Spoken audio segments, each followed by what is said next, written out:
Fundación Libertad y Desarrollo presenta Razón de Estado con Dionisio Gutiérrez. Si te preguntaran lo que más quieres y necesitas en la vida, las palabras que vendrían a tu mente son salud, bienestar, seguridad y garantías mínimas. Asumiendo que tienes razonablemente resueltos los temas del espíritu y las emociones, la salud y el bienestar te los da la economía. La seguridad y las garantías mínimas te las debe dar la política. Tener ingresos suficientes para vivir y buen gobierno son las dos dimensiones que identifican a las naciones modernas y desarrolladas. Hoy vivimos diversas crisis sociales, humanas, personales, en gran medida por razones económicas debido a malas decisiones políticas. Hoy vivimos en un mundo en el que la economía global se hizo insuficiente, hay escasez de oportunidades y las expectativas tropiezan con la realidad. Esto provoca frustración y resentimiento. Comprender el proceso económico y exigir responsabilidad política se hacen imprescindibles para entender y enfrentar los tiempos que vivimos. Tiempos de enfermedad, inflación, recesión, desempleo, inseguridad alimentaria, incertidumbre. A estos dramas se suma que las sociedades no estamos siendo capaces de digerir la era exponencial en la tecnología. Las prioridades del diario vivir no nos dejan tiempo ni espacio para aprender a interactuar con la hiperinformación y la mentira, con la biotecnología, la inteligencia artificial y otras maravillas. Sin duda alguna, la tecnología ofrece oportunidades y soluciones indiscutibles, pero también trajo peligros y amenazas. El posible mal uso de la tecnología no tiene precedentes en un mundo donde la conflictividad geopolítica, la decadencia cívica y la inestabilidad social tampoco los tienen. Vivimos tiempos extraordinarios que demandan virtudes extraordinarias. Pareciera mentira, pero la humildad, el conocimiento, el respeto, la honradez, el compromiso, la responsabilidad no debieran ser virtudes extraordinarias, pero en el mundo de hoy lo son. Lo deben ser. Estas virtudes serán indispensables para aplacar las amenazas que hemos permitido y resolver los conflictos que hemos provocado. Por el momento, lo responsable es preguntarnos si podremos manejar el mundo que construimos. Al menos yo no lo sé, pero como dicen, cuando se tienen muchos problemas hay que resolverlos de uno en uno y poco a poco, sin prisa, pero sin pausa. La crisis multisistémica que vive el mundo afecta a cada persona, familia, sociedad y gobierno. La racionalidad económica se debe aplicar a los cuatro por igual. No se deben endeudar por arriba de sus posibilidades y no se puede gastar más de lo que ingresa. Cuando no hay suficiente inversión, hay pocas oportunidades y cuando los gobiernos abusan de la deuda pública y del déficit fiscal, se pagan las consecuencias. Hoy se hace indispensable esa ecuación que lleva prudencia, austeridad, ahorro cuando se puede y soluciones responsables que alivian los dolores sociales de las economías en crisis. Parece mentira que los valores que construyeron y desarrollaron el mundo libre occidental se desprecien como a un relato antiguo. El problema es que se pretenden sustituir con el populismo, la incompetencia, el autoritarismo y la corrupción, cuando lo que habría que hacer es fortalecerlos. Por eso la gente vota con los pies y emigra al occidente libre y desarrollado, Estados Unidos y Europa, o lo hacían a Chile y Colombia antes de Boric y Petro. Nunca se escucha de pueblos que migren a Cuba, Venezuela, Rusia o China, o a países gobernados por el narcotráfico y la corrupción. Pretender, soñar con un futuro de salud, bienestar, seguridad y garantías mínimas, más que importante, es cuestión de sobrevivencia espiritual. Por eso lo primero que debemos hacer es volver a los valores y a las virtudes que construyeron esa parte del mundo a la que llamamos libre y desarrollada. Harán falta compromiso y honestidad intelectual para reconocer que América Latina debe pagar el precio y sufrir los dolores que permiten alcanzar el desarrollo. Ese camino solo pasa por la democracia institucional, la división de poderes, el respeto a la ley y a la libertad. ¿Alguien conoce otro distinto?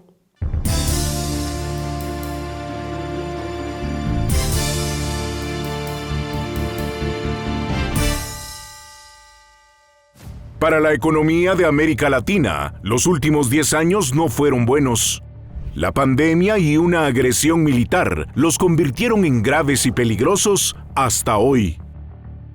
En 2020, para evitar lo que se percibía como una catástrofe económica, los gobiernos emitieron enormes cantidades de dinero, deuda pública y gastaron masivos recursos fiscales, déficit, para estimular la demanda y evitar que la crisis se agravara. En 2021 se levantaron las restricciones a la movilidad y los consumidores se encontraron con el dinerito que no gastaron durante el encierro, pero sobre todo con los fondos que recibieron de los gobiernos. Expertos señalaron aquel estímulo como agresivo. Solo en Estados Unidos, la cantidad de dinero en circulación creció un 40% en un año, una cifra sin precedentes. Inicialmente, los bancos centrales argumentaron que la inflación era transitoria y provocada por los cuellos de botella que impusieron las restricciones sanitarias. La realidad es que en la mayoría de las economías del mundo, la inflación registra los niveles más altos de los últimos 40 años y no se percibe como un fenómeno transitorio. Finalmente, la mayoría de los bancos centrales del mundo admitieron el problema e intentaron reducir la inflación aumentando tasas de interés y reduciendo la cantidad de dinero en circulación. Con el aumento en tasas de interés en un mundo altamente endeudado, se busca desacelerar la inversión y bajar el consumo. Estas medidas pueden afectar de forma severa a gobiernos, empresas y familias, y no son suficientes. Para controlar la crisis y minimizar la probable recesión, es obligatorio hablar de austeridad, bajar el gasto y buscar equilibrios y eficiencias. La agresión rusa a Ucrania y las fuertes sequías que se han registrado en diversas partes del planeta están afectando las cosechas de granos básicos. Pero se debe tomar en cuenta que el problema inflacionario ya estaba planteado antes de la cobarde invasión. En el primer trimestre de 2022, la economía de Estados Unidos se contrajo un 1.6% y la Reserva Federal estima que en el segundo trimestre cayó 2.1%. Esto quiere decir que la economía más grande del mundo está oficialmente en recesión. Ante el panorama gris que presenta la economía global, las principales bolsas de valores del mundo han caído cerca de un 20% y el Standard & Poor's 500 registró su peor semestre desde 1970. Las criptomonedas evaporaron más de $1 billón de inversiones especulativas y ahorros, confirmando su volatilidad e inseguridad. Como siempre, serán los países más pobres quienes lleven la peor parte con esta crisis, agravada por escenarios que indican que podríamos enfrentar una de las peores hambrunas de la historia reciente, pues más de 2.300 millones de seres humanos están en situación de inseguridad alimentaria moderada o grave. El 11% de ellos se encuentra en América Latina. Las crisis económicas son plataformas para movimientos populistas. En América Latina, donde el 32% de la población es pobre, la suma de varias crisis, una tras otra, ayudó a encender protestas en Perú, Chile, Brasil, Colombia y Ecuador, empujadas por la mano chino-rusa. El desarrollo toma tiempo, mucho trabajo y disciplina. Siempre es más fácil creer en las mentiras del populismo, que, como la evidencia lo confirma, solo atrasa y empobrece. Por eso, los ciudadanos deben exigir responsabilidad, compromiso y determinación a los gobiernos para que practiquen políticas fiscales y monetarias responsables. Pero, sobre todo, los ciudadanos deben vigilar que se respete la norma democrática y deben denunciar y rechazar a populistas, corruptos y aspirantes a dictadores.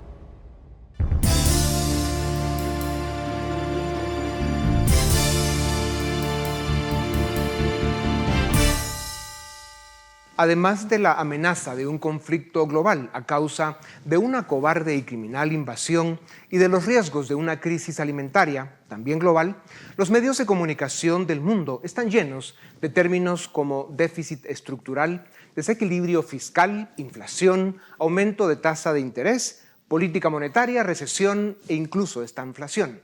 Estos complicados términos económicos tienen todo que ver con el diario vivir de la gente, con lo que les cuesta comer, lo que pagan por su techo, su transporte y su salud. Gobiernos y autoridades económicas del mundo, con demasiada frecuencia, más que ser parte del problema, son la causa. Gastar más de lo que ingresa, endeudarse más de la cuenta y emitir moneda sin respaldo han sido siempre fuente de crisis, sufrimientos y desgracias. Y si encima políticos incompetentes, populistas y corruptos hacen de las suyas, se dan las condiciones para la tormenta perfecta. Pues en América Latina y otras partes del mundo, si no corregimos el rumbo, estamos a las puertas de un huracán. Para hablar sobre estos temas que deben importar más que nunca, tengo el privilegio de presentarles a Daniel Lacalle, doctor en Economía, máster en Investigación Económica y profesor de Economía Global y Finanzas. Reside en Londres y colabora con medios como la CNBC, el Wall Street Journal y la prensa española. Doctor Lacalle, bienvenido a Razón de Estado. A principios de año estuviste en esta tribuna y dijimos que 2022 podía ser un año de mucho peligro y dimos unas pinceladas a lo que el futuro de la economía nos traería a causa del comportamiento de los gobiernos.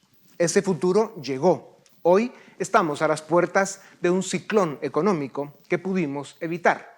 Sin entrar todavía a los temas técnicos, ¿cómo está impactando la crisis el diario vivir de las personas, de las familias, y cuánto más puede empeorar la situación? Muchísimas gracias por invitarme de nuevo. Yo creo que esa es una situación muy preocupante para las familias, con inflaciones del orden del 8-10% en la eurozona, también en Estados Unidos, 8%. Estamos hablando de que un salario de $30.000 pues está perdiendo poder adquisitivo solamente por la inflación de alrededor de $2.800, $3.000, dependiendo de los países.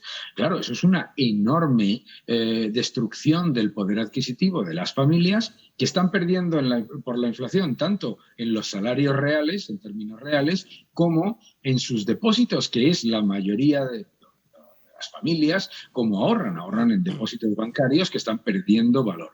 La inflación es el gran factor negativo, pero también hay que añadir otros, que son el elevadísimo endeudamiento, que ha llevado a una subida de impuestos generalizada a todas las capas sociales, y adicionalmente un crecimiento económico que es muy pobre. Después de haber inyectado el mayor estímulo fiscal y monetario de la historia reciente, en el año 2020, resulta que nos encontramos, según Nomura y JP Morgan, con más de la mitad de las economías desarrolladas al borde de la recesión. Daniel, si los dólares y las cuentas bancarias de las que hablabas al principio de tu respuesta están impactando de esa manera tan brutal al mundo desarrollado, imagínate cómo está la mayor parte de América Latina, que tienen sueldos de pobreza y situaciones políticas tremendamente adversas. Doctor Lacalle, ¿qué pueden y qué deben hacer los ciudadanos, los jefes de familia, para enfrentar con la menor cantidad de dolores la crisis económica y cómo la pueden aliviar? Para las familias es muy difícil, pero lo primero es no caer en el error de aumentar masivamente el endeudamiento. Es verdad que es complicado recomendarle a una familia que no se endeude cuando la inflación está comiendo sus ahorros y su salario. Pero ese sería el elemento más peligroso, sobre todo cuando están subiendo las tasas de interés.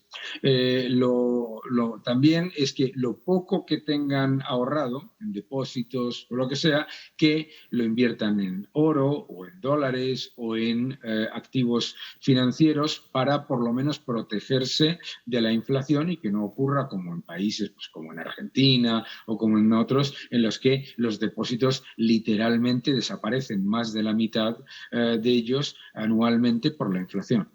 Ya. Aquí en esta parte del mundo estamos intentando invertir en tortillas y en frijoles, y aún así está difícil la cosa. Doctor Lacalle, si tuvieras que resumir para el ciudadano de a pie en pocas palabras las razones por las que el mundo llegó a este impasse económico tan grave, que incluso puede degenerar en estanflación, recesión con inflación, ¿cuáles serían los títulos de los pecados y cuáles los de la salvación? Yo creo que el principal titular sería: estamos viviendo la resaca después de la enorme borrachera de gasto público e inyección monetaria.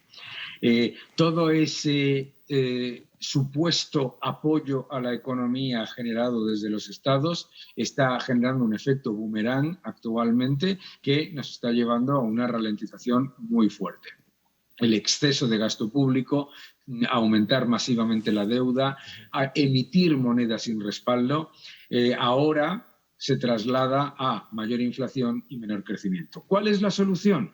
La solución es, en una crisis en la que se han dado efectos de oferta porque ha habido ruptura de cadenas de suministro, porque ha habido una guerra en Ucrania y por lo tanto algunas materias primas han subido, lo que hay que hacer es tomar medidas de oferta, no aumentar el gasto público y la deuda, sino reducir la carga fiscal, fortalecer la capacidad de tener mayor diversificación de suministro, liberalizar la economía, no aumentar el proteccionismo. Es decir, lo que hay que hacer es tan sencillo como lo contrario a lo que se ha hecho en la mayoría de las economías, sobre todo en Latinoamérica, ¿no? Ya. Doctor, sigamos un poco más en la macroeconomía. Los excesivos programas monetarios y fiscales, como ya decías, los problemas en las cadenas de suministro, los impactos del clima en la agricultura que los está habiendo, y ahora la guerra en Ucrania que está afectando aún más el costo de la energía y los alimentos. Todo esto complica de forma extraordinaria la ecuación económica del mundo. Si estamos en riesgo de entrar en un periodo de recesión o incluso estanflación, ¿cuánto tiempo podría durar y cuáles serían las consecuencias para los países subdesarrollados? Si entramos en un periodo de estanflación, es muy peligroso porque los que hemos vivido la estanflación, lo sabes bien, es muy difícil salir de ella con políticas gubernamentales y de los bancos centrales. Entonces, pues se suele tardar al menos 3-5 años en salir del riesgo de estanflación, y eso sí se toman medidas de oferta, ¿verdad? Que no parece ser lo que quieren hacer los gobiernos. Yo creo que el gran problema para los países de Latinoamérica, lo acabas de comentar tú muy bien, es el aumento a niveles récord del precio de los alimentos, que eso es lo que ha generado en el pasado un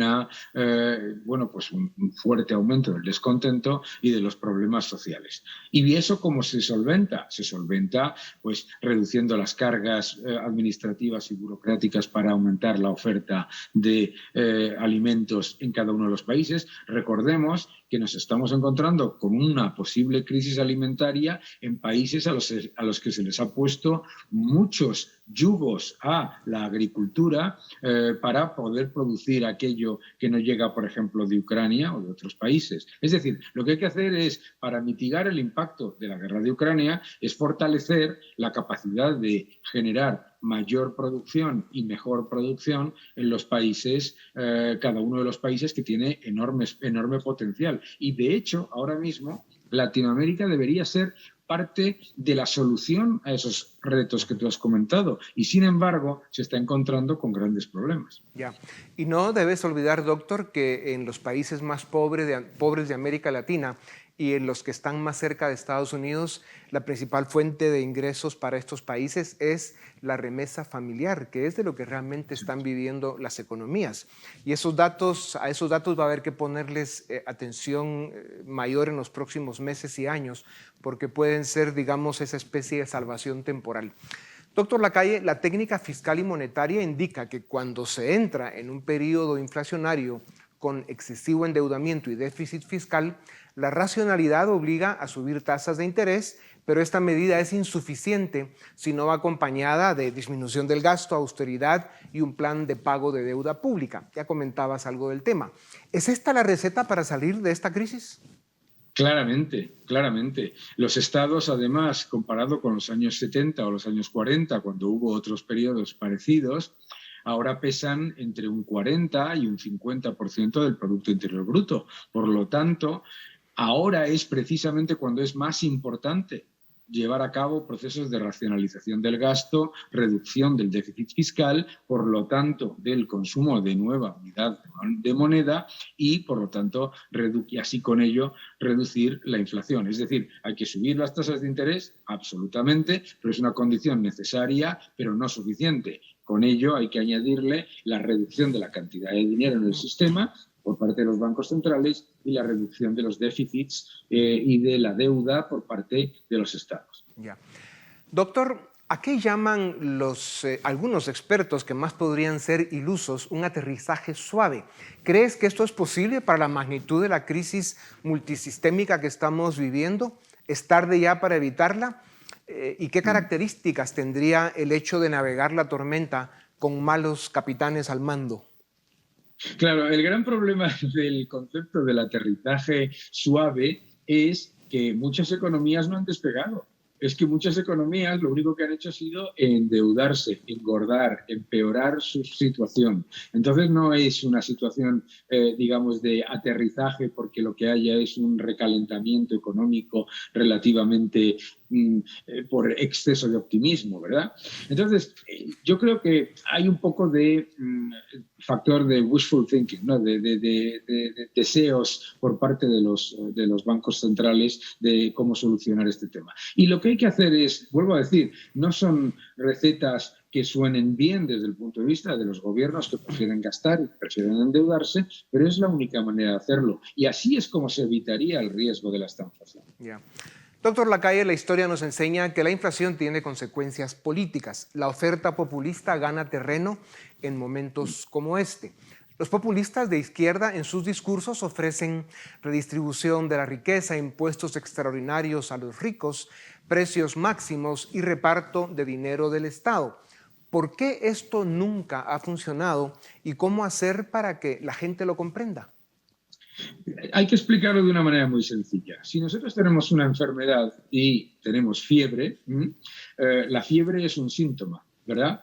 Y si para acometer esa enfermedad lo que decidimos es romper el termómetro y que no muestre la fiebre, entonces no nos curamos, ¿de acuerdo? Bueno, las políticas de izquierda populista son romper el termómetro, eso que ellos llaman control de precios, que luego nunca controlan, porque si los controles de precios funcionasen, Argentina y Venezuela tendrían la inflación más baja del mundo, no de las más altas, porque llevan con controles de precios durante décadas. Entonces, yo lo llamo romper el termómetro, porque es lo que hacen. Es decir, ellos dicen, no me gusta la fiebre, que es la inflación, no me gusta el estancamiento económico, así que voy a disfrazar las cifras económicas y voy a romper el termómetro. Pero claro, el socialismo siempre destruye aquello que finge proteger.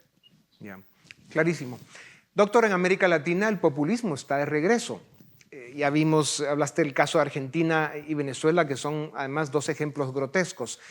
En parte esto es a causa de la corrupción y la incompetencia de la derecha. Sin embargo, el caso de Chile y Colombia es distinto, pues cayeron en las garras del populismo de extrema izquierda, pero después de un plan orquestado por el Foro de Sao Paulo y el Grupo de Puebla, apadrinados por Pekín y el Kremlin, usando como instrumento principal la horrenda dictadura de Caracas. ¿Cómo enfrentar al destructivo populismo en momentos de crisis económica como los que hoy vivimos? ¿Cómo evitar que los pueblos elijan a sus verdugos? Pues los malos no ganan si los buenos no se unen. O sea, pues, si los buenos, todo esto que acabas de comentar, que es extremadamente grave, que es la injerencia en países por parte de entidades extranjeras, incluso de grupos organizados, requiere de organización también y sobre todo, ¿por qué? Porque cuando lo que te asiste es la razón y la verdad, la posibilidad de ganar es mayor. El gran error en Latinoamérica y en Occidente de las democracias liberales y de los sistemas de libre mercado es pensar que van a continuar su éxito y a continuar funcionando sin tener una batalla cultural y sin tener una unión política y de ideas. Y hay que dar esa batalla. Ya. Doctor Lacalle, el tirano del Kremlin es una amenaza para el mundo. Esperamos que pronto podamos decir que Rusia no lo es porque ya salieron del loco que hoy la controla. De China, con su modelo autoritario e imperialista, se puede decir lo mismo, aunque tiene amenazas y debilidades internas de las que se habla poco. ¿Quién gana el pulso que hace hoy el mundo? ¿El Occidente libre o los tiranos imperiales al mando de potencias militares? Ahora mismo parece difícil ver quién va a ganar y cómo se va a ganar, sobre todo cómo, que yo creo que es muy importante porque nos preocupa el bienestar de los ciudadanos. Pero yo creo que a medio plazo los autoritarismos y los totalitarismos siempre fallan por una sencilla razón. 2 más 2 no suman 22. El gran problema del autoritarismo es que se eleva al poder con promesas de generar unos beneficios a toda la población con la destrucción de la libertad y con la eliminación de las libertades civiles que luego no consiguen. Entonces yo soy optimista en el sentido de que si hacemos lo que hay que hacer, vuelvo a repetir la importancia de dar la batalla, de la unión entre las democracias liberales y del fortalecimiento de la batalla de las ideas, se terminará ganando porque tenemos la razón. Claro. No, y en la visión de estadista que tú manejas, medio plazo, pues pueden ser 50 años, ¿no? Si no, ahí está Cuba, Nicaragua, Venezuela. Claro. Y claro, a los que estamos hoy presentes en esta creación, pues eso nos pone un poco nerviosos. Pero sin duda alguna, en el mediano y largo plazo, desde esa visión, la libertad triunfará. Doctor Lacalle, una posible crisis alimentaria es otra gran preocupación en el mundo de hoy. Ucrania y Rusia producen más trigo que toda la Unión Europea y el clima está dando nuevas sorpresas en otras regiones del planeta. Encima de esto hay cargas administrativas y presiones ambientales y tributarias que evitan que la producción de alimentos aumente como sería deseable. ¿A dónde va la producción de alimentos del planeta? ¿Cuáles son los riesgos y las amenazas? ¿Cuáles son las oportunidades, según tú? El gran riesgo es que precisamente esas trabas burocráticas, fiscales y medioambientales que se han impuesto en los últimos años impidan que países que ahora mismo podrían ser la alternativa a liderar el suministro global de alimentos, pues se encuentran con problemas. Hemos visto cómo, por ejemplo, pues en la Unión Europea, por todas esas trabas, la producción de cereales y de granos se hacía económicamente inviable. Lo hemos visto también en Canadá. Entonces, lo que tenemos que hacer precisamente ahora, Latinoamérica debería ser esa gran oportunidad para sustituir parcial o totalmente a Ucrania y a Rusia en la producción de alimentos tan necesarios para el mundo y sería una fuente de riqueza, de entrada de divisas y de fortalecimiento económico. Y sin embargo, lo que desafortunadamente vemos en muchos países es que se introducen todavía mayores asaltos regulatorios y hasta cepos cambiarios a los exportadores. Se introducen problemas mayores de regulatorios, etcétera. Por lo tanto, yo creo que habría que dejar respirar a esos sectores que pueden generar esa mejora. Claro, y lo que dices también se aplica a todo lo que Estados Unidos y Europa, especialmente Estados Unidos, produce en la China, y América Latina podría ser la región pues, que toma, ¿no?, esas oportunidades de producir tantas cosas que se consumen en el mundo occidental. Doctor Lacalle, para terminar con otra nota positiva, la historia de la humanidad está llena de golpes, crisis y dolores. La especie humana ha resuelto encrucijadas mucho más graves que las que vive el mundo de hoy. Con el optimismo de ingrediente, cuando salgamos de la crisis actual, porque saldremos, ¿qué lecciones habremos aprendido y qué papel jugará la tecnología para facilitar la transición a una nueva era de paz, modernidad y desarrollo? Yo creo que cuando salgamos de este bache, como salimos de la estanflación de los 70, como salimos de tantas crisis, nos daremos cuenta de que la tecnología lo que ha hecho ha sido democratizar el crecimiento y el conocimiento y el acceso a bienes y servicios de la mayoría de los ciudadanos, reduciendo masivamente la pobreza. Y segundo, lo que habremos aprendido, yo creo, de esta crisis y deberíamos haber aprendido de la crisis del COVID, es la importancia de la interconexión y de la interrelación y del comercio global como ese gran factor que mitiga los riesgos económicos a corto y a medio plazo, como ese gran factor de progreso que permite evitar una hambruna en una pandemia y va a permitir, si se le deja, evitar una crisis alimentaria en una invasión como la de Ucrania. Yeah. Además de las batallas diarias por sobrevivir y por superar la crisis multisistémica que padecemos, los pueblos del mundo, especialmente en regiones como América Latina, también debemos librar la batalla cultural, la batalla de las ideas y los valores que pueden construir naciones modernas, prósperas y dignas, en democracia, en libertad. Doctor Lacalle, como dicen, la lucha debe continuar. Tú lo haces muy bien. Gracias por tu tiempo y por tus valiosas reflexiones. A ustedes también gracias por acompañarnos. Esto es Razón de Estado.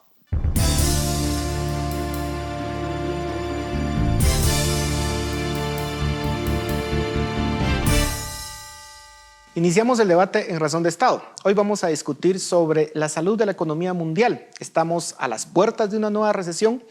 Para ello contamos con dos expertos, dos economistas, Javier Núñez, quien nos acompaña desde México, y Pablo Guido, quien nos acompaña desde Argentina.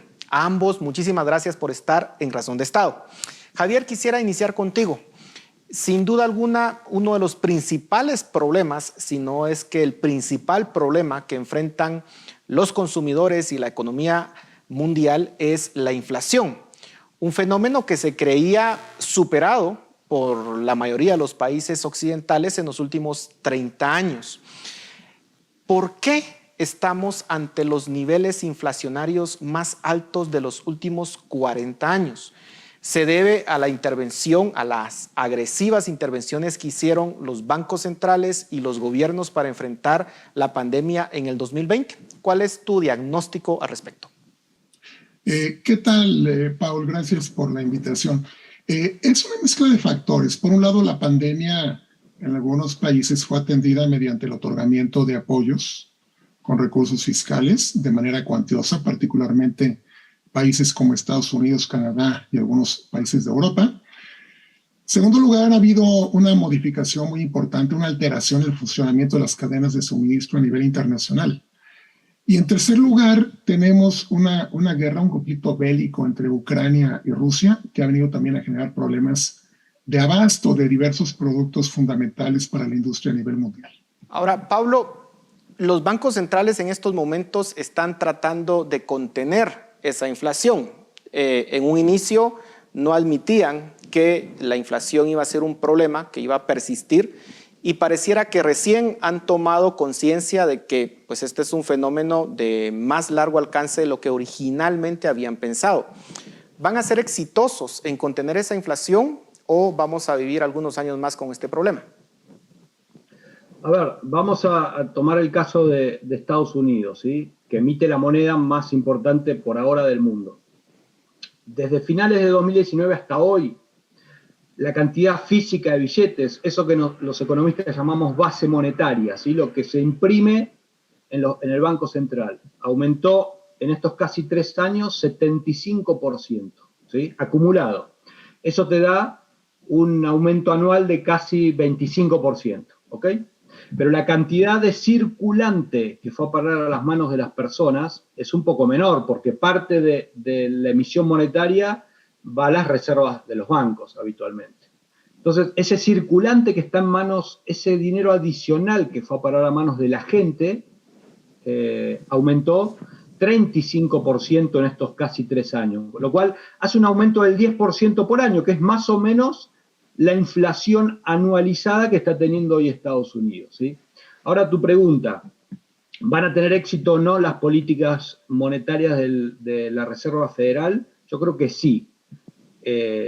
O sea, ya se está descontando que este apretón monetario que está haciendo la Reserva Federal, en un principio, el apretón monetario por dos vías, ¿no? Por la suba de la tasa de interés y por el desarme de lo que se llama la hoja de balance del Banco Central, retirando el dinero que antes había, digamos, cuando compra títulos públicos o títulos privados, había lanzado al mercado hace un par de trimestres. Esa contracción monetaria está teniendo un efecto, ya se ve en términos de actividad económica. El primer trimestre de este año, comparado con el último del año pasado, ya dio recesivo, ¿sí? 1.6 según la tercera estimación que hacen las oficinas públicas de Estados Unidos. Y por otro lado, lo estamos viendo en la caída de los precios de los commodities, por ejemplo, ¿sí? Recordemos, a pesar de la guerra, como dijo Javier, que eso generó algunas disrupciones en algunos mercados en términos de precios por faltantes, el precio del petróleo había llegado hasta hace poco a $125, hoy está en $100, ¿okay? O sea, estamos viendo, los precios de los granos, soya, trigo, maíz, han bajado ya 10% respecto al récord. Entonces, lo que estamos viendo es que ese apretón monetario está teniendo éxito. Y además recordemos, déjame un punto más. En la década del 70 tardaron mucho más años en reconocer el incremento de la inflación, que recién tuvieron que esperar a la llegada de Paul Volcker, un nuevo presidente del Banco Central, para comenzar lo que hoy estamos viviendo en la actualidad. Yo creo que se reaccionó bastante rápido, ¿sí? Ese es el punto. Ahora, Javier, hay quienes critican el actuar de la Reserva Federal y de los bancos centrales alrededor del mundo, que están incrementando fuertemente sus tasas de interés. Algunos dicen que la razón de la inflación actual es más por las dos que ya se mencionaban, ¿no? La guerra y cómo se vieron afectadas las cadenas de distribución en el mundo, y que poco tuvo que ver la política monetaria. Y en ese sentido dicen, lo que están haciendo los bancos centrales ahorita es incorrecto. ¿Cuál es tu posición al respecto? Bueno, yo creo que no hay que olvidar que en Estados Unidos se sigue un doble objetivo. Y hablo de Estados Unidos porque es la economía líder para Occidente. Las otras de la Reserva Federal siguen el objetivo de crecimiento y también de combate a inflación. Entonces, lo que ellos están haciendo es tratar de desacelerar la economía por la vía de reducir la liquidez y por la vía también de elevar la tasa de interés. Esa sería la receta ortodoxa. El problema que tenemos es que no sabemos si efectivamente va a funcionar. Yo soy mucho más escéptico que Pablo. Si bien es cierto, ya se ven algunos resultados. $100 el precio de barril en el mes de julio, en el verano, en Occidente, en la parte norte del planeta, es un precio sumamente elevado y creo que no visto en décadas, ¿no? Entonces, no es seguro hasta dónde se van a reducir los precios de ciertos indicadores clave, particularmente la energía. Tenemos un problema. Yo pienso que Vladimir Putin está siguiendo una estrategia, aguantando, quiere esperar a que llegue el invierno occidental, particularmente en Europa, y ya estamos en el mes de julio y ya nos faltan un par de meses para que empiece la baja de temperaturas en Europa. Si Europa no está preparada para reemplazar el suministro de energía, gas natural, petróleo de Rusia, pronto vamos a tener probablemente una extensión del conflicto y una extensión de la inestabilidad, problemas para restaurar las cadenas de suministro y yo creo que todo eso pone en riesgo que lo que se está haciendo en el ámbito monetario pueda tener resultados efectivos en el corto, quizá mediano plazo. Pablo, en ese sentido, la principal amenaza para la economía mundial sería lo que está ocurriendo en Ucrania. ¿Cuál de los dos sería más fuerte y cuál dominaría? ¿Qué efecto dominaría? ¿Lo que están haciendo los bancos centrales o lo que está sucediendo ahí? Y otro fenómeno importante que son los fenómenos climáticos, en algunos casos sequías muy fuertes o bien inviernos sumamente nocivos que están dañando muchas cosechas y que están haciendo también que se incremente el precio de ciertos commodities. ¿Cuál es tu evaluación al respecto? A ver, yo quería decir lo siguiente para entender un poco mejor cómo yo entiendo este proceso inflacionario. La guerra entre Ucrania y Rusia, ¿sí?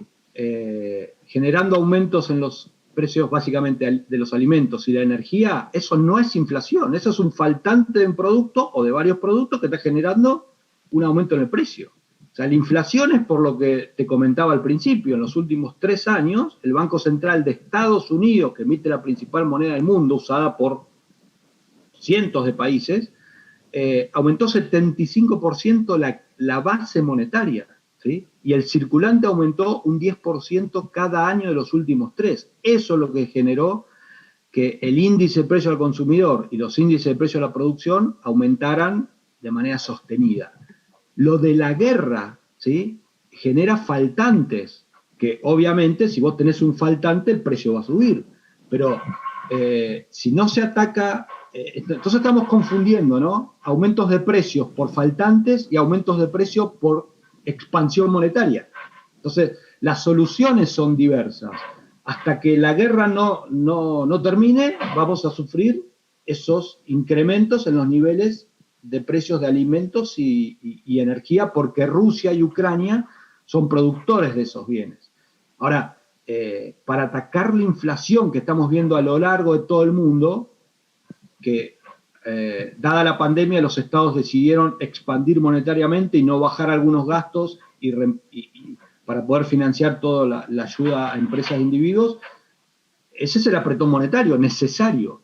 Porque, Paul, a ver, recordemos que en el caso de la Reserva Federal, esto comienza en realidad en el 2001, en septiembre del 2001, con el problema del atentado en Nueva York, que hizo que se decidiera a reducir a casi cero las tasas de interés durante 20 años prácticamente. ¿Sí? Y bueno, este es el resultado, o sea, ese es el problema. Claro, hemos tenido 20 años de una política monetaria sumamente heterodoxa, por ponerlo, por calificarla de alguna forma. Javier, todo esto que estamos hablando actualmente nos lleva, pareciera, a un escenario bastante complicado en los próximos meses. Las bolsas de valores se desplomaron, las criptomonedas están entrando en un invierno, aunque pareciera que están bajo amenaza de desaparecer muchas de ellas. Y varios indicadores económicos ya nos están sugiriendo que podríamos enfrentar una recesión en las principales economías del mundo. ¿Qué tan probable es que se concreten esos temores que pareciera que están teniendo los mercados hoy en día? Mira, el problema que tenemos es que la actual situación es causada por factores de oferta y factores de demanda. La parte de demanda se está atendiendo por la vía de la política monetaria, la contracción monetaria. La parte de oferta está fuera de control, porque arreglar una cadena de suministro no depende de un gobierno, ¿no? Son los mercados. Y el problema que está ocurriendo es que, si bien es cierto, la afectación se da en sectores específicos, esa afectación se da en sectores que tienen un impacto transversal en casi toda la economía. No es nada más el tema agrícola. Ucrania dejó de producir una serie de gases muy importantes para la producción de microcomponentes. Y eso está generando escasez desde equipo de cómputo, equipo electrónico, hasta automóviles en buena parte del mundo. Entonces, el gran temor que hay es que esta situación no pueda ser controlada y que efectivamente lleguemos a un escenario recesivo, no solo en Estados Unidos, sino en más países.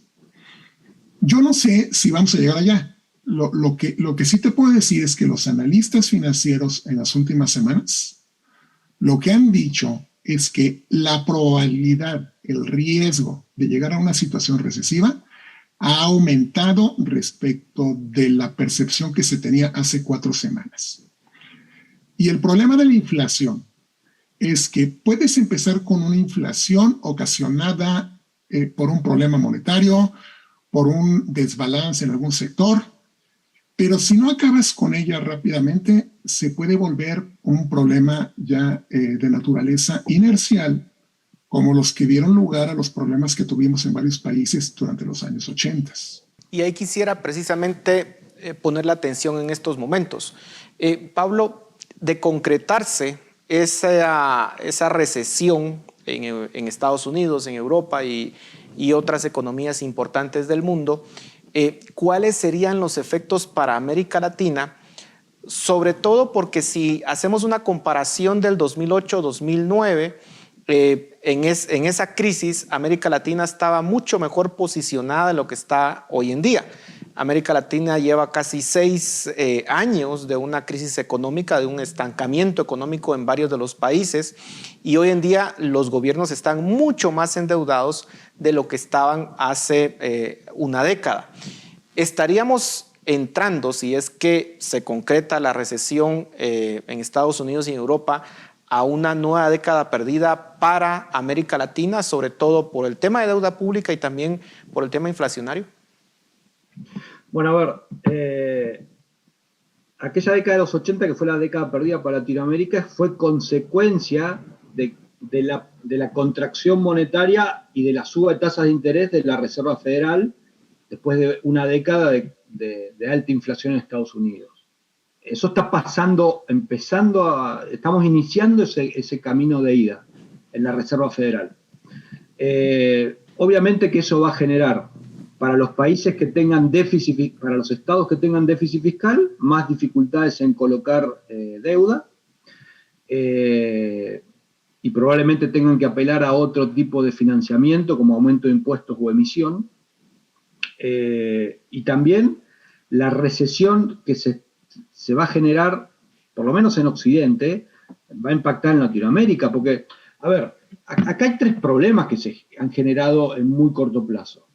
La pandemia y la guerra, encima de la ola de expansión monetaria de 2 décadas. Entonces ahora estamos recogiendo el barrilete, ¿sí? Con los 2 hechos inesperados como la guerra y la pandemia. Eso es lo que está pasando, ¿sí? Probablemente esto que la Reserva Federal está haciendo ahora de contraer monetariamente y aumentar las tasas hubiera pasado, pero en periodo posterior, ¿sí? Creo que la pandemia adelantó todo esto, ¿sí? Hizo que la película fuera más rápido. Y obviamente todo proceso recesivo, y si es más a nivel mundial, le va a afectar a Latinoamérica, como en la década del 30, ¿sí? Los países más abiertos, en Latinoamérica hay menos abiertos, pero los países más abiertos van a sufrir más que los países más proteccionistas, más cerrados. Probablemente Cuba no tenga tantos problemas como Chile, Brasil o Uruguay, ¿sí? O los países centroamericanos que están muy abiertos. Javier, ¿cuál sería el impacto? ¿Qué países en América Latina se verían más afectados por esta posible crisis mundial y cuáles se ven mejores preparados? Bueno, primero yo sí quiero recalcar la probabilidad de que entremos en una recesión internacional existe, pero no es inminente. Segundo, si llegamos a una recesión, habría que ver si es una recesión con inflación o es una recesión donde no creces, pero tampoco los precios están fuera de control. Es muy distinto. Lo peor que nos puede ocurrir es tener inflación y recesión juntos, ¿no? Porque con inflación y recesión lo que vas a tener es un deterioro más acelerado del poder adquisitivo de la población.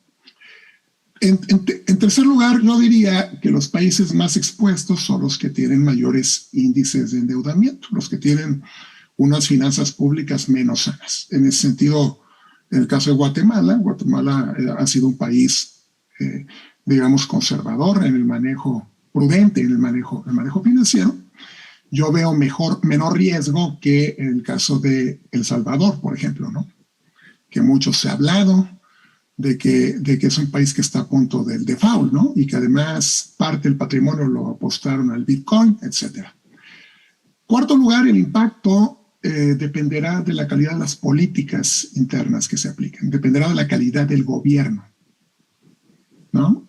Y ahí, pues desafortunadamente en América Latina, pues tenemos serios problemas en algunos países. Bueno, tenemos 30 segundos y quisiera preguntarle a ambos, ¿cuál es la recomendación para familias y empresas ante este panorama que estamos teniendo? Nos quedan 30 segundos, así que sería muy rápido. Javier, empezamos. Hay que ser prudentes con las decisiones de endeudamiento y hacer un plan financiero, tener muy bien controlado el presupuesto, tanto para empresas como para familias. Pablo. Sí, lo mismo. Si los costos financieros van a incrementarse por todo esto que estamos hablando, la política financiera, tanto de la familia como de las empresas, tiene que ser muy cuidadosa, muy responsable. Porque no va a tener el mismo costo endeudarse hoy o dentro de 6 meses, 1 año, 2 años, las tasas de interés van a seguir subiendo, que es lo que pasamos hasta ahora, las últimas 2 décadas, vamos a ponerlo así. Bueno, muchísimas gracias a ambos. Vamos a ver cómo se desenvuelve la economía mundial en los próximos meses y sin duda les vamos a estar consultando nuevamente. Así que muchas gracias por su tiempo y a ustedes en casa, muchas gracias por su atención. Nos vemos la próxima semana.